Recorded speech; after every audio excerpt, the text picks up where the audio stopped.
Assalamualaikum warahmatullahi wabarakatuh. Halo sahabat literasi cilik, senangnya bisa berjumpa lagi dengan Bunda Sefni pada YouTube channel Perpustakaan Umum Kota Padang. Kali ini kita akan mendengarkan dan menyaksikan kisah kurban yang menjadi dasar perayaan Idul Adha, berawal dari peristiwa kehidupan penting Nabi Ibrahim alaihissalam dan anaknya Ismail alaihissalam. Nah, sahabat literasi cilik, sudah tahu tidak bagaimana cerita asal-usul kisah ibadah kurban itu? Yuk kita saksikan dongeng bersama Uda dan Uni Puspa dan juga Bunda Wulan dan Uda Fabio. Salam literasi. Assalamualaikum warahmatullahi wabarakatuh. Halo anak-anak Bundo Kasadonyo.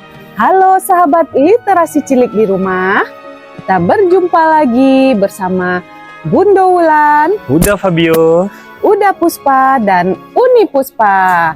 Salam literasi. Uni, kemarin udah ngelihat di masjid ada sapi yang disembelih ya? Itu kenapa? Uda Puspa, Uni juga waktu itu melihat banyak kan sapi yang disembelih. Iya Uni, kenapa ya Uni? Sapi-sapi itu disembelih kemudian dipotong-potong dagingnya dan dibagi-bagikan kepada masyarakat sekitar. Uni juga tidak tahu Uda Puspa. Kita cari informasinya yuk Uda.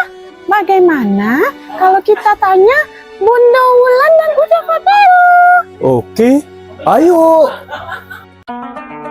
Hai, Uni, Uda Puspa, mau kemana? Ayo sini.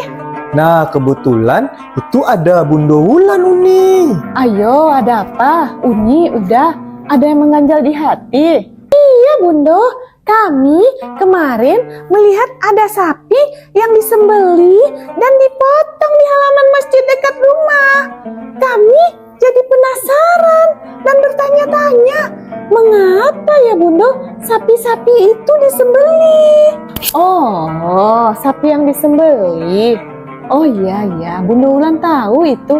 Tapi lebih baik kita tanya Uda Fabio juga yuk. Ayo. Ya Bundo, ada apa Bundo? Iya, Uda Fabio ini. Uda dan Uni bertanya, kemarin mereka melihat ada banyak sapi yang disembelih dan dipotong di masjid dekat rumah mereka. Uni belum tahu ya, sapi-sapi itu disembelih pada hari raya besar, yaitu hari raya Idul Adha atau hari raya haji. Nah, kalau begitu, yuk kita cari dulu informasinya di buku yuk.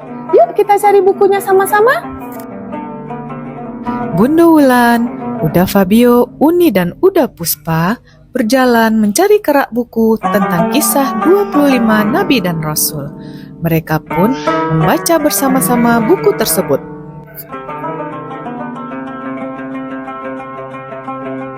Cerita ini terjadi pada zaman Nabi Ibrahim, di mana Nabi Ibrahim sudah sangat mendambakan seorang anak.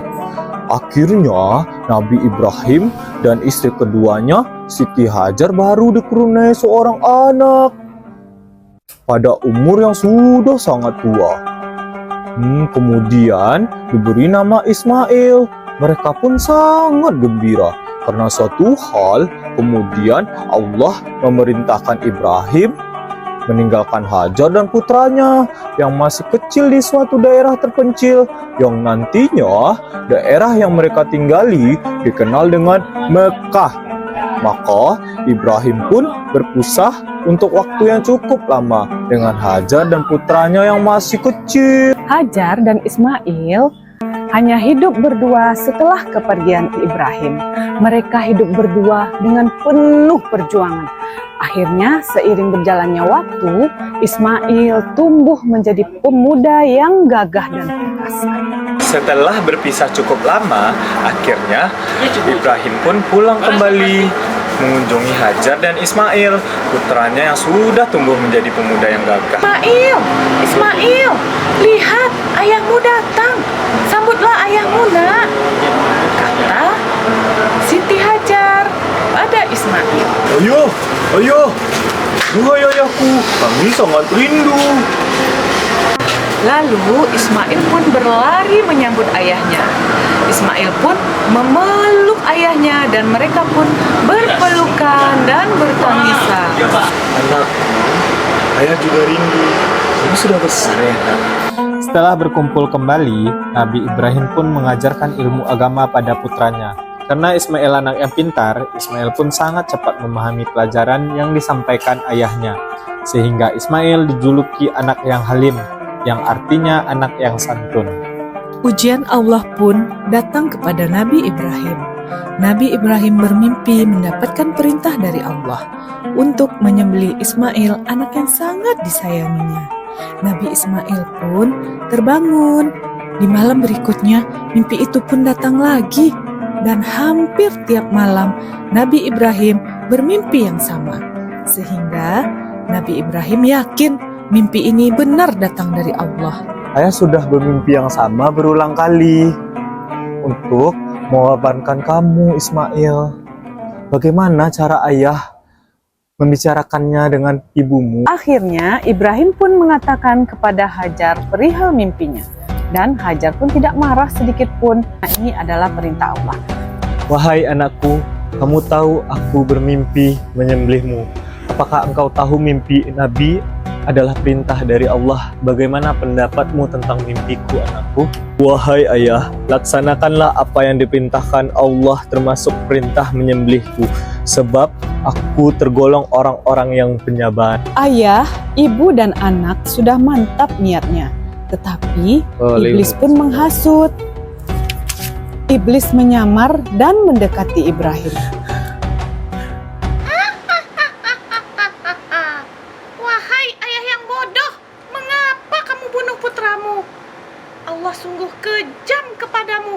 Jangan turuti perintahnya. Gilah kau, iblis penggoda, aku tidak termakan kata-katamu.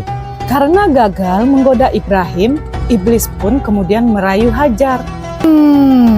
Wahai ibu yang malang, sebentar lagi putramu akan disembelih. Mengapa kamu percaya saja pada Ibrahim? Ia sudah gila.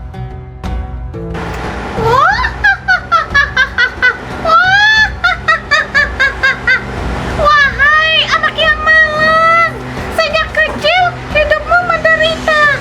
Kamu belum merasakan enaknya dunia. Kenapa mau disembelih? Ayahmu sudah gila. Jangan percaya. Percaya perintah Allah, aku ikhlas menjalaninya. Pastilah ada kebaikan di setiap perintah Allah. Pergi kau penggoda. Nabi Ibrahim menangis dan menyeka air matanya. Ikatlah kaki dan tanganku, ayah, agar aku tidak meronta, dan tutuplah kedua mataku supaya aku tidak ketakutan. Asahlah pedang tajam-tajam agar kematianku lebih cepat. Mohon ibu jangan melihat darahku yang tumpah. Ya Allah, kami turuti perintahmu, dan itulah bukti cintaku padamu, ya Allah. Berkatilah ibadahku dan berikanlah keberkahan kepadaku. Bismillahirrahmanirrahim. Dalam sekejap mata, ternyata yang disembelih oleh Nabi Ibrahim adalah seekor domba. Allah telah mengganti Ismail tadi dengan seekor domba. Dan Ismail berdiri dengan tenang di samping ayahnya.